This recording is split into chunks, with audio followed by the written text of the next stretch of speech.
The Outline of History, being a plain history of life and mankind by H.G. Wells, revised and brought up to the end of the Second World War by Raymond Postgate, with maps and plans by J.F. Horban, Volume 1, Book 2, Chapter 11, The Races of Mankind. Section 1, Is Mankind Still Differentiating? Section 2, The Main Races of Mankind. Section 3, The Brunette Peoples, or is it Brunei Peoples? Section 4, The So-Called Heliolithic Culture. Section 5, The American Indians. Section 1, It is necessary now to discuss plainly what is meant by a phrase used often very carelessly, the races of mankind. It must be evident from what has already been explained that man, so widely spread and subjected, therefore, to great differences of climate, consuming very different food in different regions, attacked by different enemies, must always have been undergoing considerable local modification and differentiation. Man, like every other species of living thing, has constantly been tending to differentiate into several species.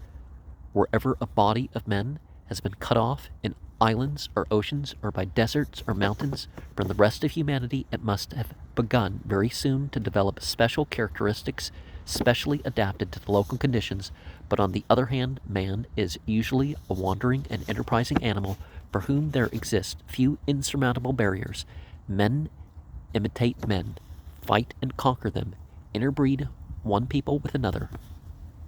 Concurrently, for thousands of years, there have been two sets of forces at work, one tending to separate men into a multitude of local varieties, and another to remix and blend these varieties together before a separate species has been established. Now, so is environment the thing that separates, but social behavior remixes them. Because people, the brains and the skins and some of the bones and stuff change with the different climates if you stick people in an area long enough.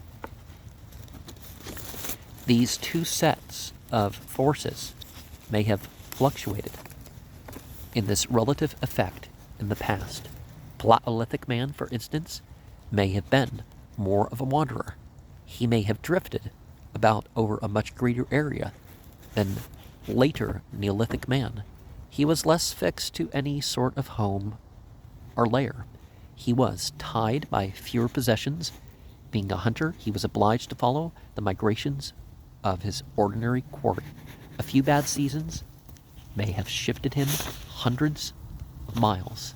He may, therefore, have mixed very widely and developed very few varieties over the greater part of the world. And the part that probably sticks out the most in differences when compared with the other races is the Australoid type.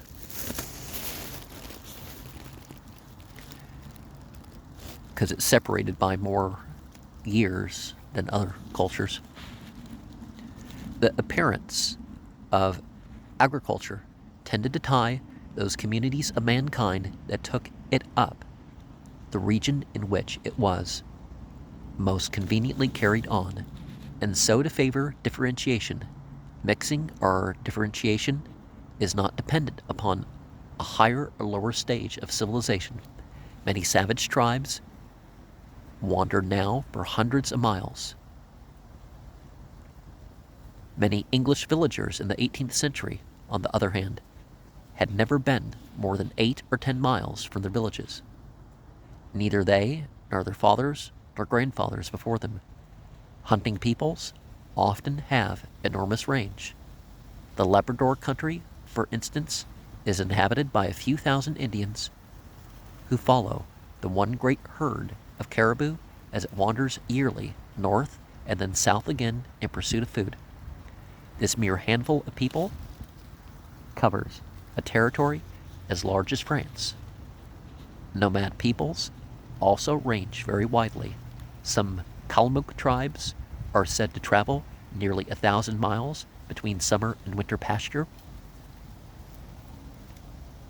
It carries out this suggestion that Paleolithic man ranged widely and was distributed thinly indeed, but uniformly throughout the world, that the Paleolithic remains we find are everywhere astonishingly uniform. To quote Sir John Evans, the implements in distant lands are so identical in form and character with the British specimens that they might have been manufactured by the same hands. On the banks of the Nile, many hundreds of feet above its present level, implements of the European types have been discovered, while in Somaliland, in an ancient river valley, at a great elevation above the sea, Mr. H.W.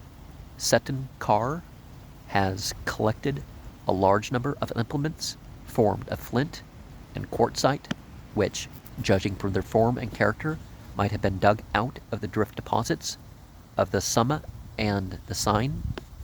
The Thames are the ancient Solent. Phases of spreading and intermixture have probably alternated with phases of settlement and specialization in the history of mankind, but up to a few hundred years ago, it is probable that since the end of the Paleolithic age, at least mankind has, on the whole, been differentiating. The species has differentiated in that period into a very great number of varieties, many of which have been again blended with others, which have spread and undergone further differentiation or become extinct. Wherever there has been a strongly marked local difference of conditions and a check upon intermixture, there one is almost obliged to assume a variety of mankind must have appeared. Of such local varieties, there must have been a great multitude. In one remote corner of the world, Tasmania, a little cut-off population of people remained in the early Paleolithic stage until the discovery of that island by the Dutch in 1642. They are now unhappily extinct. The last Tasmanian died in 1876 of the Common Era. They may have been cut off from the rest of mankind for 15 or 20 or 25,000 years. But among the numerous obstacles and interruptions to intermixture, there have been certain main barriers such as the Atlantic Ocean, the highlands, and now vanished seas of Central Asia and the like, which have cut off great groups of varieties from other great groups of varieties over long periods of time. These separated groups of varieties developed very early certain broad resemblances and differences. Most of the varieties of men in Eastern Asia and America, but not all, have now this in common. They have yellowish buff skins, straight black hair, and often high cheekbones. Most of the native peoples of Africa, south of the Sahara, but not all, have black or blackish skins, flat noses, thick lips, and frizzy hair. In North and Western Europe, a great number of peoples have fair hair, blue eyes, and ruddy complexions. And about the Mediterranean, there is a prevalence of white-skinned peoples with dark eyes and black hair. These dark white people seem to be a central mass of people passing by almost insensible gradations northward, eastward, and southward, and in the more specialized whites and yellows and the divergent blacks. The black hair of many of these dark whites is straight, but never so strong and waveless is the hair of the yellow peoples. It is straighter in the east than in the west. In southern India, we find brownish and darker peoples with straight black hair, and these, as we pass eastward, give place to a more distinctly yellow peoples. And we have a bush woman drawing in Negro types. In scattered islands and in Papua and New Guinea, we find another series of black and brownish peoples of a more lowly type with frizzy hair, but it must be borne in mind that these are very loose-fitting generalizations. Some of the areas and isolated pockets of mankind in the Asiatic area may have been under conditions more like those in the European area. Some of the African areas are of a more Asiatic and less distinctively African type. Well, there's more distinct African types, you could say, but some of them, I guess, were in more wooded areas. We find a wavy-haired, fairish, hair-skinned race, the Ainu in Japan. They are more like the Europeans in their facial type than the surrounding yellow Japanese. They may be a drifted patch of the whites, or they may be a quite distinct people. Well, people did make it across the Bering Land Bridge in that time, so we had Slavic and Caucasian people among those people that made their way across, although they were a minority. So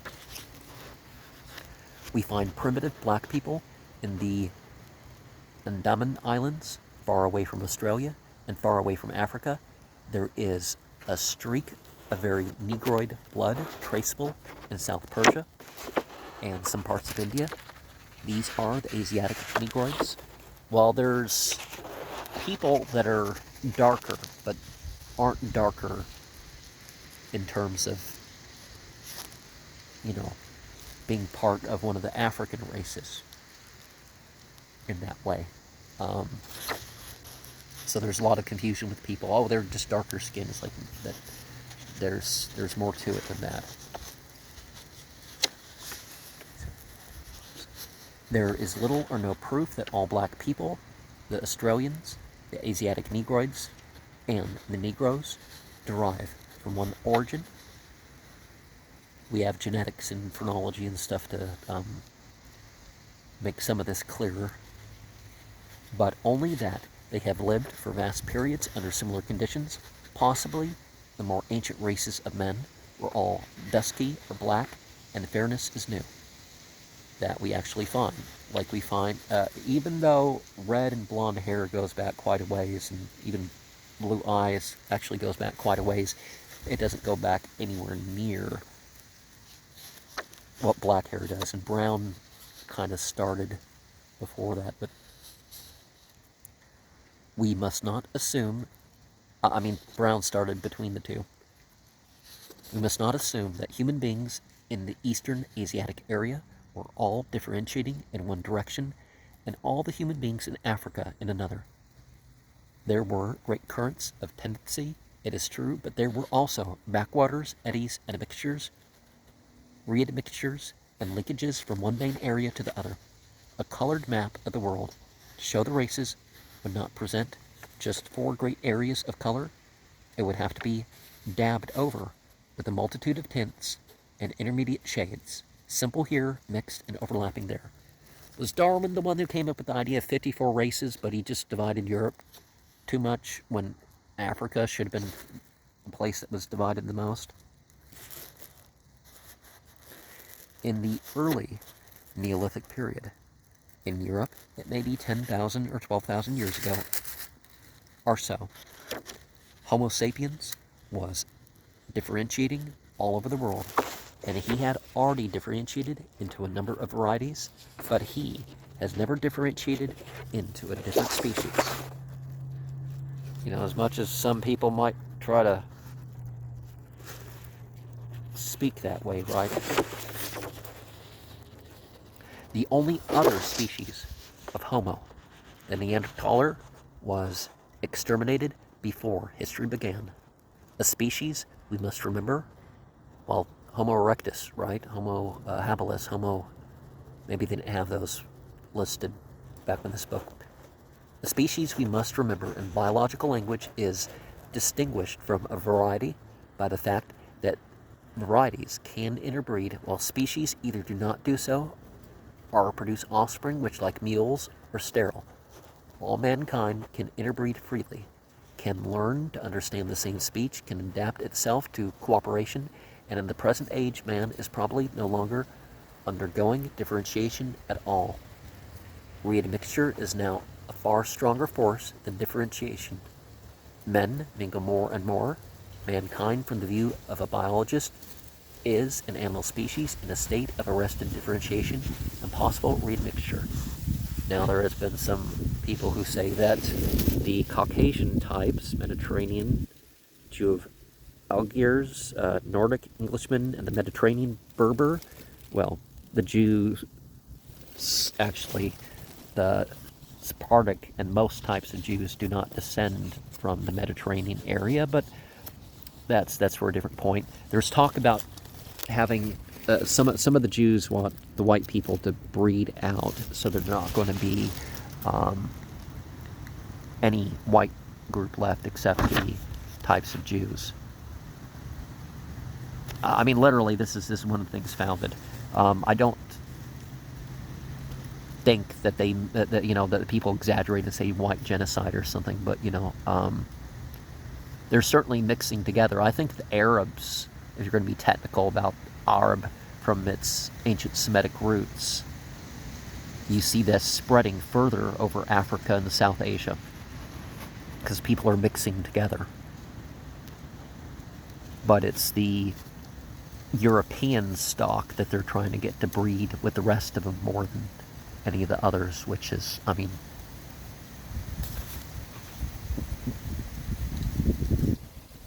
it was happening anyways, but, Section 2, it is only in the last 50 or 60 years that the varieties of men came to be regarded in this light, as a tangle of differentiations, recently arrested or still in progress. Before that time, students of mankind, influenced consciously or unconsciously by the story of Noah and the ark and his 3 sons, Shem, Ham, and Japheth, were inclined to classify men into 3 or 4 great races, and they were disposed to regard these races as having always been separate things descended from originally separate ancestors. They ignored the great possibilities of blended races and of special local isolations and variations. The classification has varied considerably, but there has been rather too much readiness to assume that mankind must be completely divisible into 3 or 4 main groups. Ethnologists, students of race, have fallen into grievous disputes about a multitude of minor peoples as to whether they were of this or that primary race or mixed, are strayed early forms, or whatnot, but all races are more or less mixed. They are no doubt 4 main groups, but each is miscellany, and there are little groups that will not go into any of the 4. Subject to these reservations, when it is clearly understood that when we speak of these main divisions, we mean not simple and pure races, but groups of races, then they have a certain convenience in discussion. Over the European and Mediterranean area and Western Asia, there are and have been for many thousands of years white peoples, usually called the Caucasians, subdivided into 2 or 3 subdivisions: the Northern Blondes or Nordic race, an alleged intermediate race about which many authorities are doubtful, the so-called Alpine race, and the Southern Dark Whites, the Mediterranean or Iberian race. Over Eastern Asia and America, a second group of races prevails: the Mongoloids, generally with yellow skin, straight black hair, and sturdy bodies. Over Africa, the Negroes, and in the region of Australia and the New Guinea, the black, primitive Australoids. These are convenient terms, provided the student bears in mind that they are not exactly defined terms. They represent only the common characteristics of certain main groups of races. They leave out a number of little peoples who belong properly to none of these diversions, and they disregard the perpetual mixing where the main groups overlap. Now, you might say Teutonic or Celtic or something, going from Austria, Germany on west. You exclude some parts of southern France and the Spanish and the Portuguese and stuff, and maybe have that as a second group. To the east, you have the Slavic people, and then you have the Greco-Roman Turkic people, and some people are going to say, well, the Semitic people, they would be,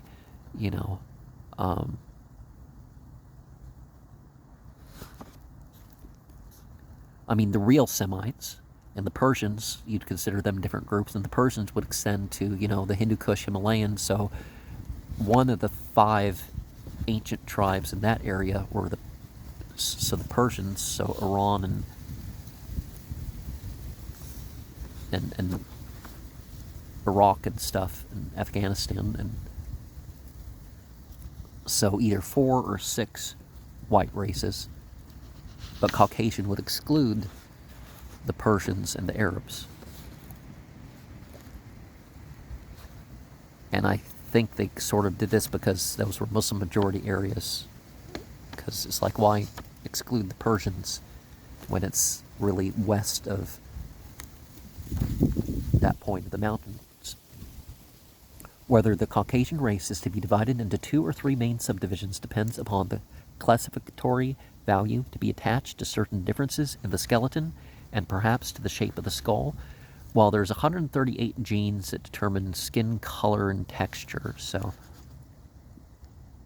there's variations with people with those, but there aren't 138 races. So the student in his further reading will meet with constant references to round-skulled,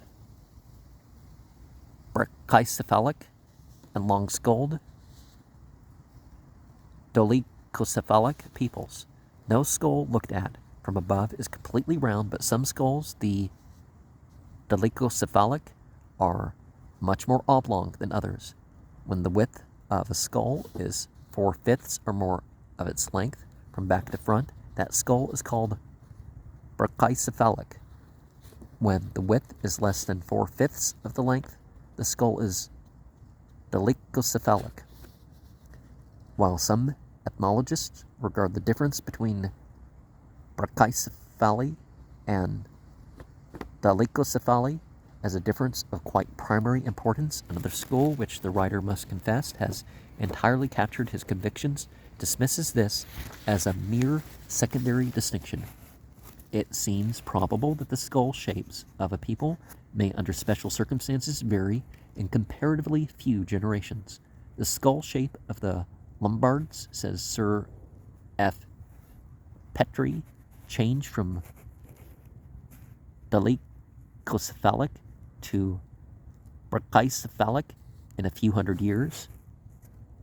And Boas claims to have shown that the skull shapes of immigrants to the United States alter in one generation.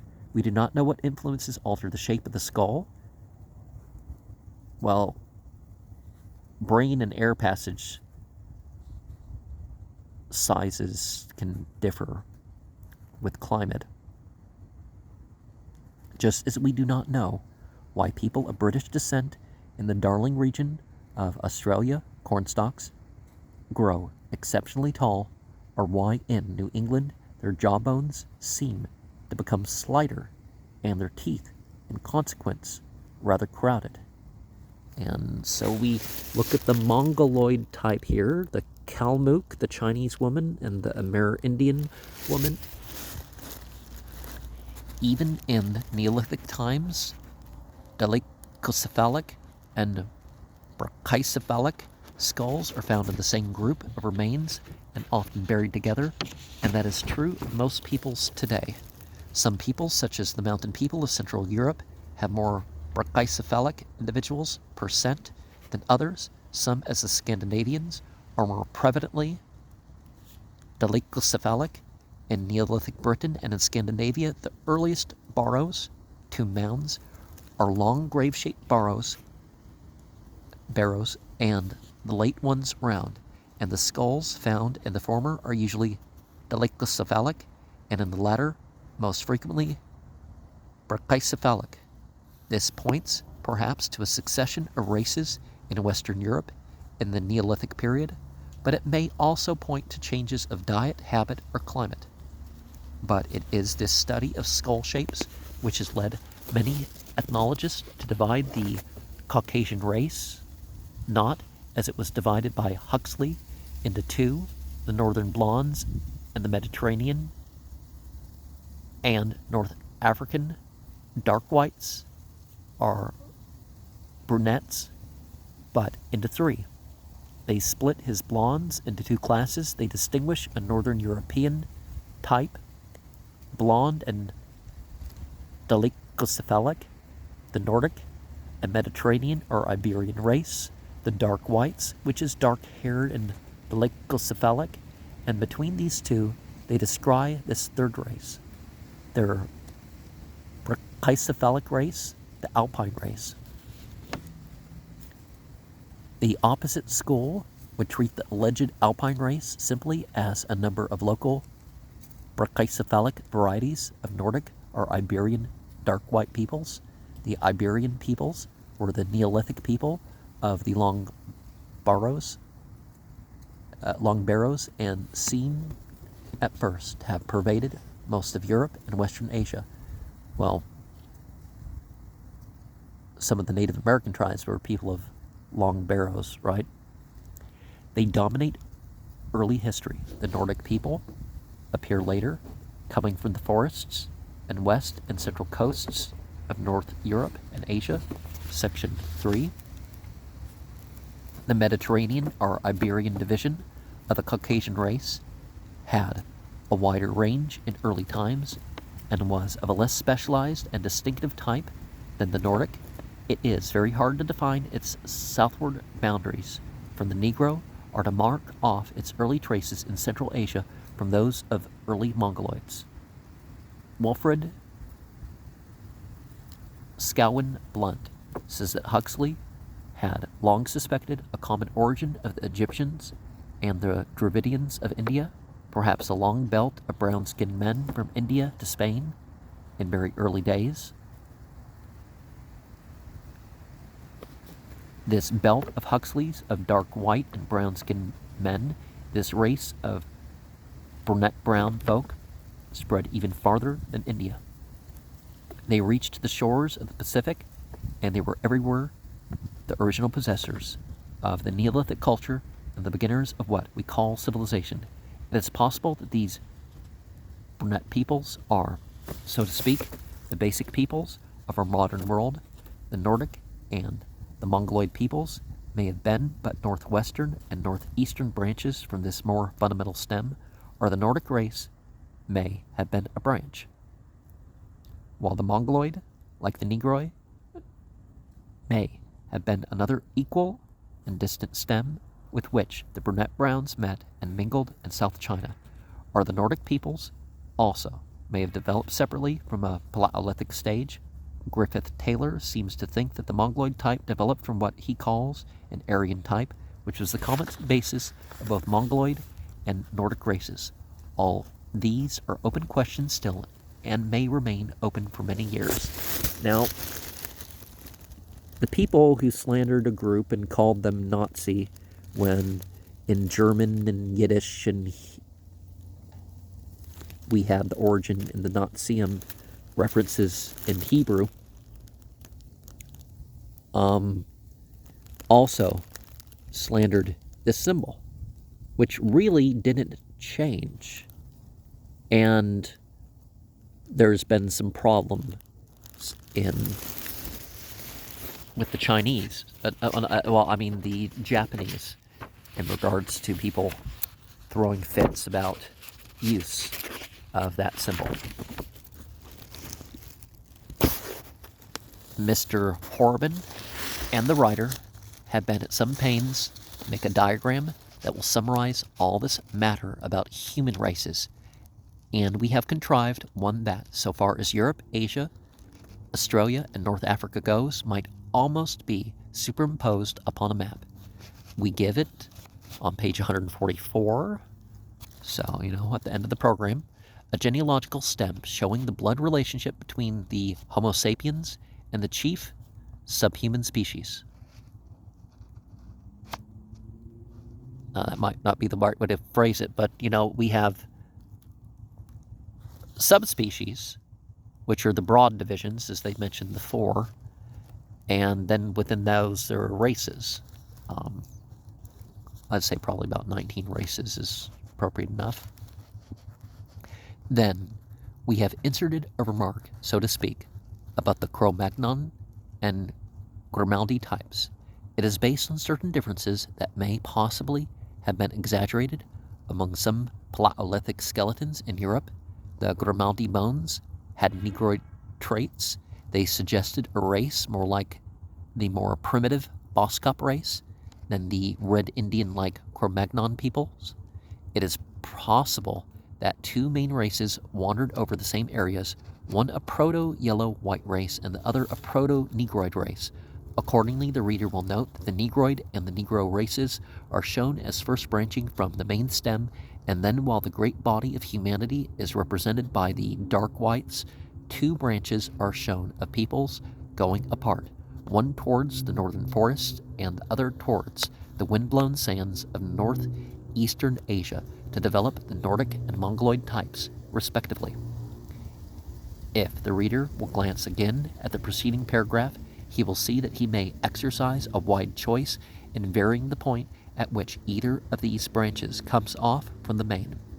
The brunette stem, it is not suggested that either of these types, the Nordic or the Mongoloid, except perhaps in the case of the Scandinavians and the Eskimo, have remained at all pure.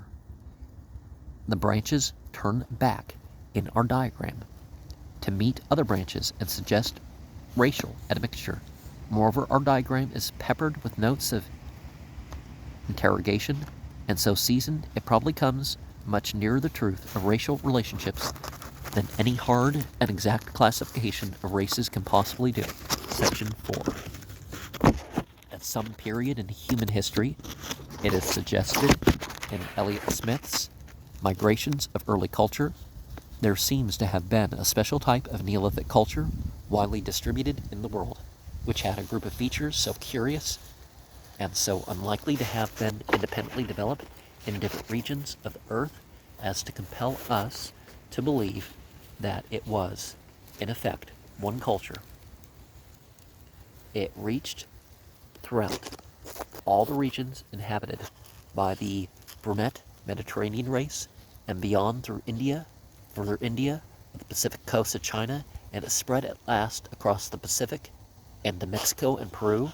It was a coastal culture, this peculiar development of the Neolithic culture, which Elliott Smith called the Heliolithic Sunstone culture, included many or all of the following odd practices: circumcision, 1, 2, the queer custom of sending the father to bed when a child is born, known as a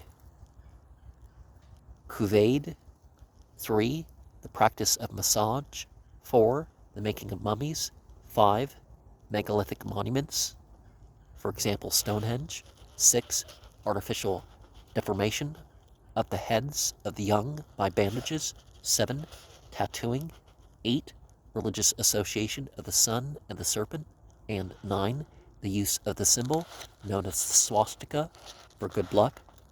This odd little symbol spins gaily round the world. It seems incredible that men would have invented and made a pet of it twice over. Elliott Smith traces these associated practices in a sort of a constellation all over this great Mediterranean, Indian, Ocean, Pacific area. Where one occurs, most of the others occur. They link Brittany with Borneo and Peru, but this constellation of practices does not crop up in the primitive homes of Nordic or Mongoloid peoples, nor does it extend southward much beyond equatorial Africa. For thousands of years, from 15,000 to 1000 BCE, such a Heliolithic Neolithic culture and its brownish possessors may have been oozing around the globe through the warmer regions of the world, drifting by canoes, often across wide stretches of sea. It was then the highest culture in the world. It sustained the longest, most highly developed communities, and its region of origin may have been, as Elliott Smith suggests, the Mediterranean and North African region. It migrated slowly, age by age. It must have been spreading up the Pacific coast and across the island stepping stones to America long after it has passed on to the other developments in its areas of origin. Many of the peoples of the East Indies, Melanesia, and Polynesia were still in this Heliolithic stage of development when they were discovered by European navigators. In the 18th century, the first civilizations in Egypt and the Euphrates-Tigris Valley probably developed directly out of this widespread culture. We will discuss later whether the Chinese civilization had a different origin. The Semitic nomads of the Arabian Desert seem also to have had a Neolithic stage. Now, people more purely genetically Arab are closer to what in America culture is called black, but they aren't totally, they show mixed features. And so we have the map of Europe, Western Asia, and Northern Africa in the forest. Pluvial period about 15,000 or 12,000 years ago, showing the probable range of the main races before the dawn of history. Mountain barriers are indicated thus, sea barriers. The refilling of the Mediterranean, see Chapter 10, may have occurred less than 15,000 years ago, and for some reason, at some point, they talked of where's Wales? Well, it's over there. They talked about Wales, like the black area of Europe, and over thousands of years, they ended up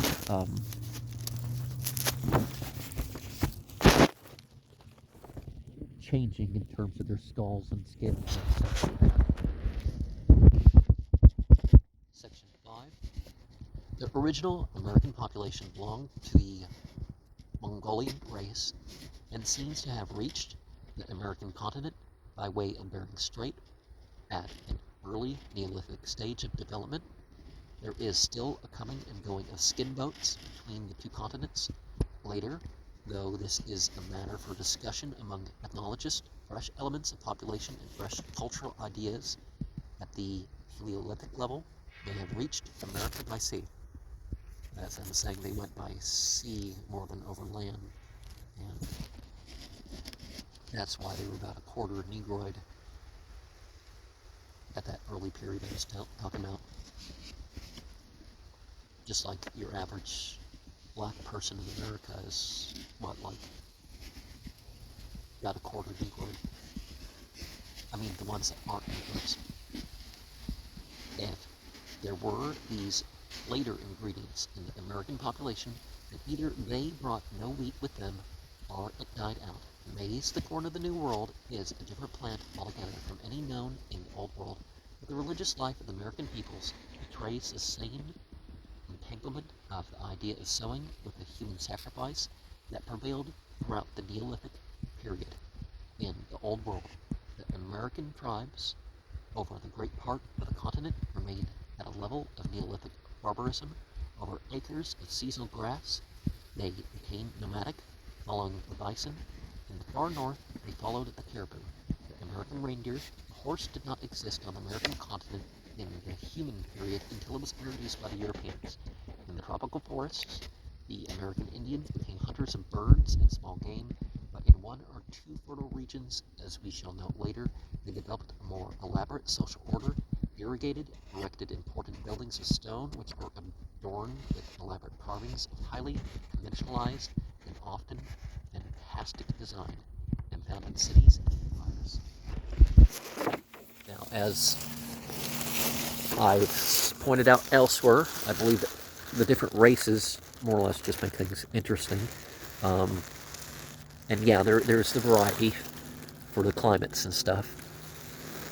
And it's what you do with your variety in whatever climate you place yourself. But here we have a diagrammatic summary of the current ideas of the relationship of human races. It must be borne in mind that the human races interbreed freely.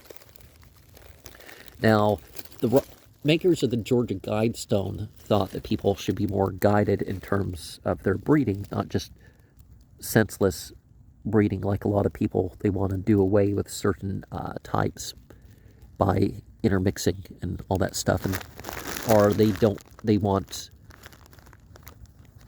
the good characters should mix with the good characters. It's not about race is secondary. This idea, let's just build variety. You actually don't build variety as well doing that as people think. So ground apes, earlier Paleolithic races Well, we had different, well, some of these are Neanderthal, Heidelberg man, I'm not sure, I don't remember which one, Piltdown man, Pithecanthropus, arboreal apes. Yeah, definitely not really part of the human tree, but part of the primate tree.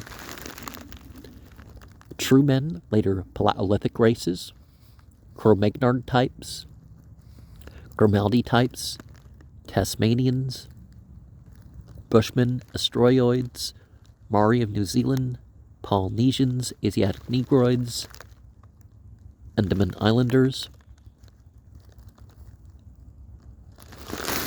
Elamites. Well, Ebla and Elam, kind of, their myths in particular, got rewritten by the Hebrews. Egyptians, Sumerians, Dravidians, Melanesians, Peruvians, Amerindians, Mexicans, well, mixed between the Spanish and Eskimo, using different spellings of Eskimo don't make things easy. Burmese, Siamese, Gurkhas, Aryan Indians, Persians, Armenians. Remember those? The Aryans were the Persians and the four types of Hindu. Armenians, Greek, Medes, Italians, the Brunette peoples with Neolithic culture, the Irish, the Celts, the Celt-Iberians, the Italians.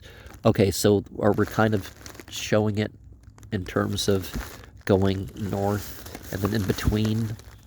Well, that's one way to think of it, but yeah, those migrations out of Africa, and then you had out of the Aryan area, Celt-Iberians, Italians, Armenian, Greek, Medes, the Teutons, the Scandinavians, the Slavonians, the Turks, the Huns, the Estonians, the Finns, the Lapps, the Mongols, and so there's other ways we can look at this, but I think that's this list.